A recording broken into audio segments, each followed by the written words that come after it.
Hola chicos, bueno, lo que vamos a empezar a hacer ahora es mirar la revisión de la actividad uno que todos entregaron, bueno, casi todos. Primero, hay que recordar cuál fue la consigna de la actividad uno, porque algunas construcciones de las que presentaron no cumplían con la consigna, pero fue detallado en cada una de las devoluciones. Había que utilizar sí o sí todo el papel de los dos cuadrados, o sea que no podía sobrar ningún pedacito de papel, y formar uno nuevo que no tenga espacios vacíos, es decir, no podían quedar huecos dentro de la figura, ni superponer el papel. Acá les hicimos una recolección de las distintas resoluciones que ustedes presentaron. Vamos a mirar muy rápidamente cada una. Fíjense que la primera corta los dos cuadrados por las diagonales y los ubica de tal forma que forma un nuevo cuadrado. La segunda resolución es muy parecida a diferencia de que uno de los cuadrados no los recorta directamente. Fíjense que el verde queda entero en el medio. Solamente recorta por las diagonales el cuadrado rosado, que es básicamente la misma que la anterior, solamente que sin realizar los cortes al cuadrado azul. La resolución que la mayoría hizo fue cortando a ambos cuadrados por una de sus diagonales y acomodar las piezas de tal forma que se forma un nuevo cuadrado, como podemos ver en la tercera resolución, o como está explicado en esta, o las de acá abajo. Otras posibles resoluciones era cortando estas figuras en más triángulos todavía, podían cortarlo en la cantidad de triángulos que ustedes quieran. Fíjense esta resolución que trabaja con un montón de triángulos, y siempre se puede volver a formar un nuevo cuadrado. Lo que vamos a hacer ahora es responder ¿por qué podemos afirmar que la figura obtenida es un cuadrado? No era parte de la consigna que ustedes hagan la justificación, pero nosotros sí la vamos a hacer porque es necesario para que después, al hacer los cálculos de área, podamos afirmar que la figura que obtuvimos es efectivamente un cuadrado. Para que una figura sea considerada un cuadrado, tiene que cumplir dos condiciones: que todos sus lados sean iguales y que todos sus ángulos sean de 90 grados. La primera condición de que sus lados sean iguales se cumple porque si nosotros miramos la construcción, los lados del nuevo cuadrado están conformados por las diagonales del cuadrado anterior. Es decir, que todos los lados son iguales. Cuando hacemos este corte por la diagonal, el cuadrado original queda dividido en dos triángulos, que estos dos triángulos resulta que son isósceles porque tienen dos lados iguales, que son los lados del cuadrado, y como sabemos que en todo triángulo la suma de los ángulos es 180, y es isósceles, entonces estos dos ángulos tienen que ser iguales y por lo tanto son de 45 cada uno. Es decir, que el ángulo de 90 queda dividido a la mitad, 45 y 45 cada triángulo. Si miramos la figura obtenida después, o sea, el cuadrado más grande, en cada uno de los vértices se juntan estos dos ángulos de 45 y por lo tanto en cada vértice los ángulos formados son de 90 grados. Entonces, como verifica A y como verifica B, por estas dos condiciones que decimos que esta figura entonces efectivamente es un cuadrado. Esta es la justificación para la resolución que hizo la mayoría. De manera similar se justifican las otras construcciones, cortando más triángulos o demás, pero la justificación es básicamente la misma. Ahora vamos a ver el punto 2, que era el cálculo de área.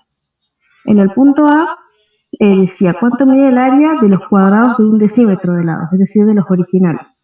Había que recordar la fórmula de área del cuadrado, que es lado por lado, o que es lo mismo lado elevado al cuadrado.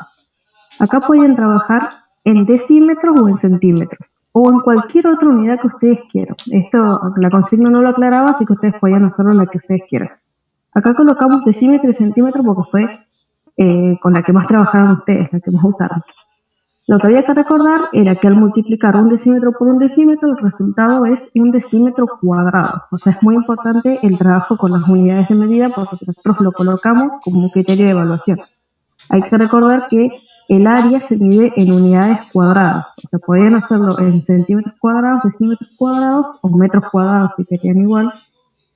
Pero siempre son unidades cuadradas, porque recuerden que para medir un área nosotros lo que utilizamos son baldosas, que se miden en unidades cuadradas. En el inciso B, había que utilizar una relación. Acá hay que tener cuidado porque la misma consigna me decía que yo tenía que utilizar esta relación de áreas que yo sabía.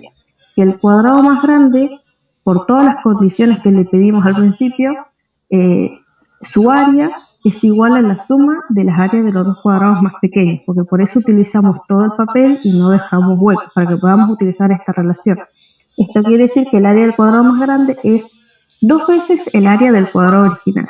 Pueden hacer 100 más 100 o pueden hacer 2 por 100, que es lo mismo, que me da 200. En este caso, la unidad de medida que nosotros usamos fue centímetros cuadrados.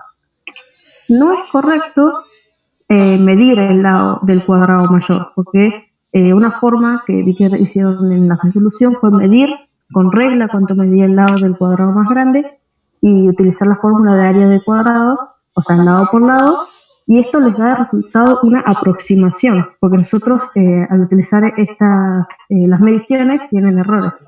Entonces, lo correcto era utilizando lo que me pedía la consigna y no hacer la medición con la regla en este caso. Para el inciso C, nos preguntaba cuánto mide los lados del cuadrado más grande. Y acá nos daba una ayuda de cómo se calculaba, porque si nosotros sabemos el área del cuadrado, lo que podemos hacer es calcularle la raíz y esto me va a dar el resultado de la medida del lado, cuánto mide. Porque nosotros sabemos que, por ejemplo, el área del cuadrado más grande es lado elevado al cuadrado, que en este caso, como habíamos visto arriba, era 200 centímetros cuadrados. Entonces, si yo le saco la raíz a este número, me está dando por resultado la medida del lado. Y acá teníamos 3 notaciones distintas que podíamos utilizar. Al resolver esta raíz, este resultado me da infinitos decimales. Nosotros podemos esos decimales recortarlos y decir que es aproximadamente igual, y este es el símbolo de aproximado, a 14,14 centímetros. También podríamos utilizar puntos suspensivos porque esto simboliza que justamente los decimales continúan y nosotros estamos haciendo un recorte de ellos. O podemos directamente recortarlo, pero es importante colocar un costado que es una aproximación, o sea, colocamos aproximadamente. No es correcto colocar simplemente, así como puse acá, L es igual a 14,14 centímetros, porque esto es solamente una aproximación, entonces no es cierto que sea una igualdad. Hasta este inciso es donde la mayoría logró resolver sin mucho inconveniente. El inciso D fue el que tuvo más errores, pero en realidad no fueron errores, porque en realidad fue un error de interpretación de la consigna. Porque este punto indicaba que debía trabajarse con la construcción del punto 1, o sea, lo decía la consigna, usando la construcción del punto 1. Y muchos lo que hicieron fue trabajar con una fórmula, lo cual no es incorrecto, o sea, no es que está mal, pero la consigna me decía que se tenía que trabajar con la construcción del punto 1. Entonces, en la mayoría de las devoluciones yo les coloqué que en la próxima clase, o sea, en este video se iba a explicar cómo se podía utilizar la construcción del punto 1 para obtener la medida de la diagonal del lado. Y en realidad, en este inciso no había que hacer ninguna cuenta, no había que hacer ningún cálculo extra, porque solamente había que mirar cómo construimos el cuadrado nuevo y notar que la diagonal del cuadrado original, que acá está marcado en rosa y en celeste, pasa a ser los lados del cuadrado más grande. Entonces, sin hacer ninguna cuenta, ya podíamos decir que la diagonal del cuadrado más grande, del cuadrado más chico de un decímetro de lado, mide 14,14 centímetros aproximadamente. Siempre recordar que es una aproximación. Una vez que conocemos esta relación, entonces acá es donde nosotros hacemos la aclaración que hay ejercicios donde nosotros utilizamos la letra L para designar a la medida del lado del cuadrado más grande, que vendría a ser este de acá. O a veces utilizamos la D para designar la medida de la diagonal del cuadrado más chico. Pero como en definitiva los dos miden exactamente lo mismo porque es el mismo lado que el ser diagonal y armar el nuevo cuadrado pasa a ser el lado del cuadrado más grande, entonces utilizar L o utilizar D es indiferente, o sea, porque puedo utilizar cualquiera de las dos porque miden exactamente lo mismo. Bueno, a partir de todo lo anterior podemos hacer una generalización. Podemos ver qué pasa con un cuadrado que mide 2 decímetros de lado en lugar de 1, y con un cuadrado que mide 3. Esto por lo general estuvo bien resuelto y hay varias formas de hacerlo. Una de las formas fue pensar, bueno, si los lados miden 2, entonces son el doble que la medida original, entonces es el doble de 200, de la raíz de 200, o sea, el doble de 14,14 aproximadamente. Si los lados miden 3 decímetros, entonces son el triple que los originales, es decir que la diagonal ahora es el triple de la raíz de 200. Y en forma general, siguiendo la misma lógica, si los lados miden A decímetros, entonces la diagonal va a ser A veces la raíz de 200. Es decir, esto lo que está usando es una proporción.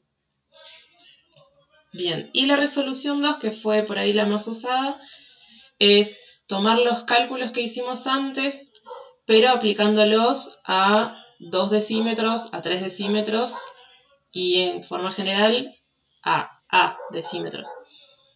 Si los cuadrados medían 2 decímetros de lado, o sea 20 centímetros, su área iba a ser de 400, porque hacemos 20 por 20, 400. Y el área que formaban los dos cuadrados juntos iba a ser de 800, que es 400 más 400. Entonces, si el cuadrado grande, tenía 800 centímetros cuadrados de área, entonces su lado era la raíz de ese número. Recuerden que el lado es la raíz del área, porque justamente el área es el cuadrado del lado. Esa relación se cumple siempre en todos los cuadrados.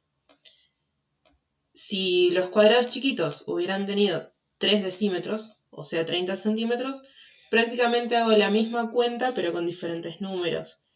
Veo el área del cuadrado chiquito y va a ser de 900, que viene a ser 30 por 30. Los dos cuadraditos juntos iban a formar uno grande de 1800 centímetros cuadrados, porque hacemos 900 más 900, y el lado de ese cuadrado grande iba a ser la raíz de esto, la raíz de 1800, que es aproximadamente 42,42. Acá tenemos que corregir esto que no es igual, es aproximado. Después, en forma general, en vez de usando números, usando letras como para indicar una fórmula justamente, vamos a ir tomando las cuentas que hicimos para calcular todo lo anterior. Si ustedes se fijan, todo lo que hicimos antes tiene como un patrón de construcción que siempre se va repitiendo. Si el lado mide A, lo tenemos acá, si el lado mide A del cuadradito chiquitito, entonces el área de ese cuadrado chiquito va a ser A al cuadrado, porque es A por A. El área de los dos cuadraditos juntos es A cuadrado más A cuadrado, porque justamente estoy sumando esta área dos veces. Y esta área justamente es el área del cuadrado grande, que forman los dos cuadraditos juntos.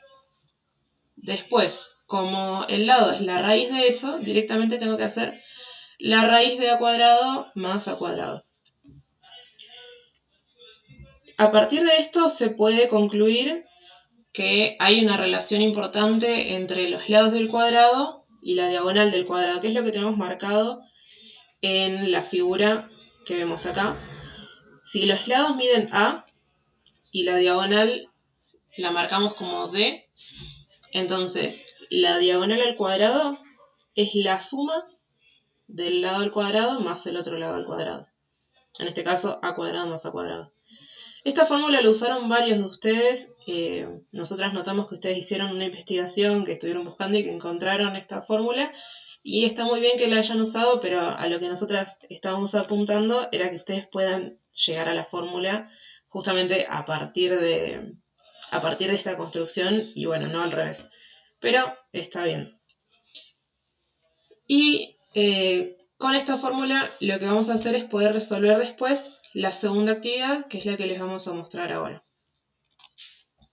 Ustedes habrán recibido ya este archivo, lo habrán leído y están en este momento en el punto 2.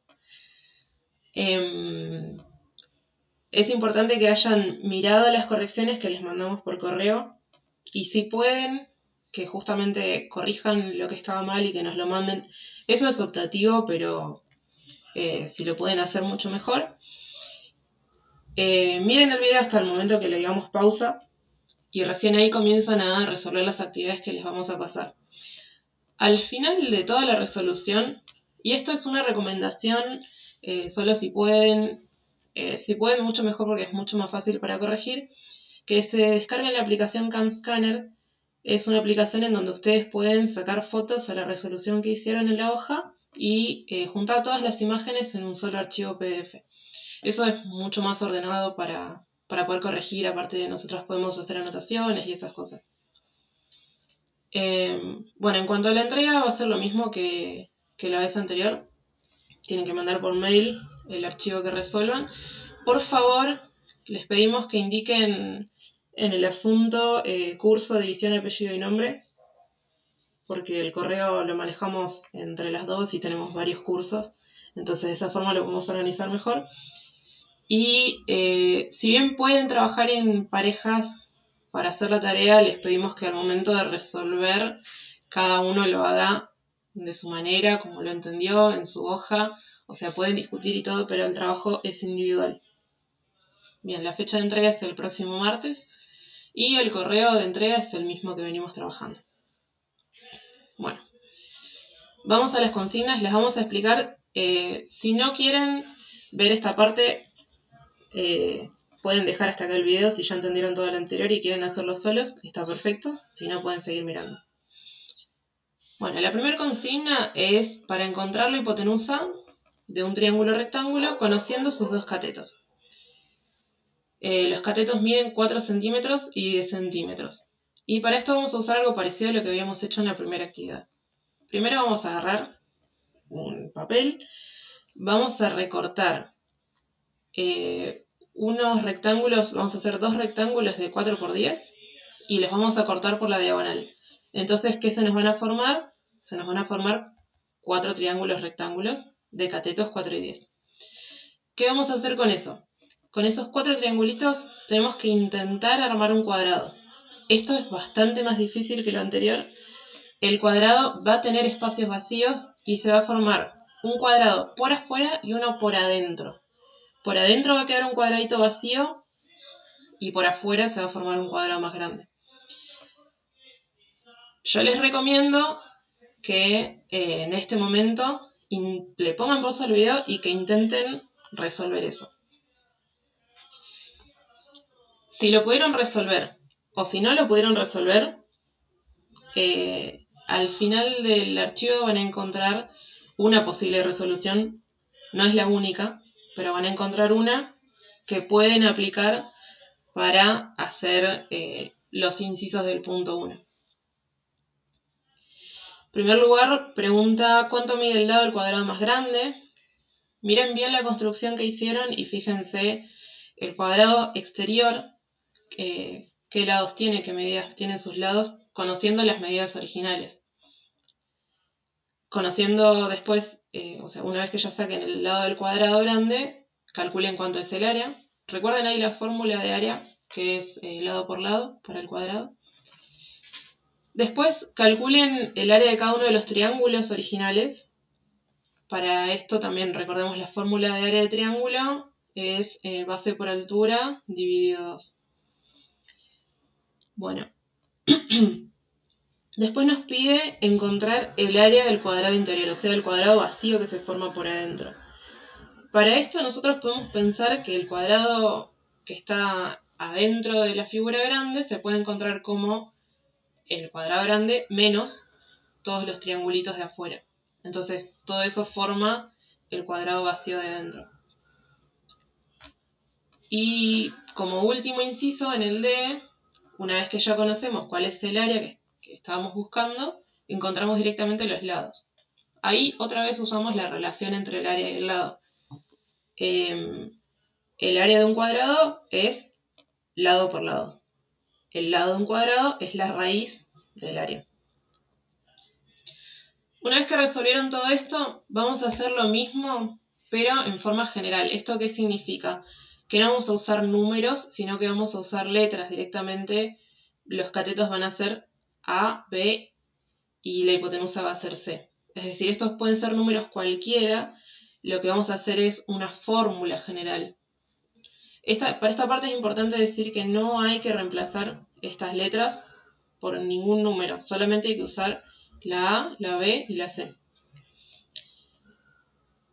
Yo lo que les recomiendo que hagan para esto, y está en el anexo, es que piensen quién era A, quién era B y quién era C en la construcción original. Entonces, usando esos A, B y C, piensen cuánto mide el lado del cuadrado más grande. Obviamente acá no nos va a dar un número en específico, sino que nos va a dar alguna suma, por ejemplo, entre A, B, C, alguna de estas cosas. Y cuánto mide el área. recuerden de vuelta que el área del cuadrado es la medida original del lado multiplicada por sí mismo, es decir, lado al cuadrado.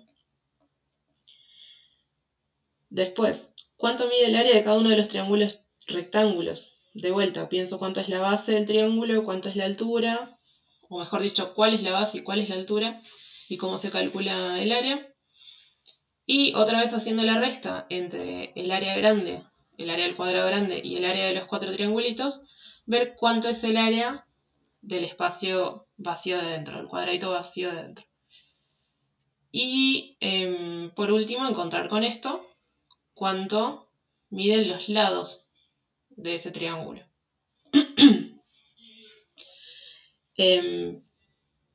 Perdón, cuánto miden los lados del cuadrado interior. Bien, ahora, el último inciso. ¿Cuál es la relación que guardan entre sí los lados del triángulo rectángulo? Es decir, ¿qué relación hay entre los dos catetos y la hipotenusa? Varios de ustedes ya encontraron cuál es la fórmula. Si no la encontraron, le ponen pausa al video y siguen mirando a partir de ahora. La relación a la que van a llegar es esta. Es el teorema de Pitágoras.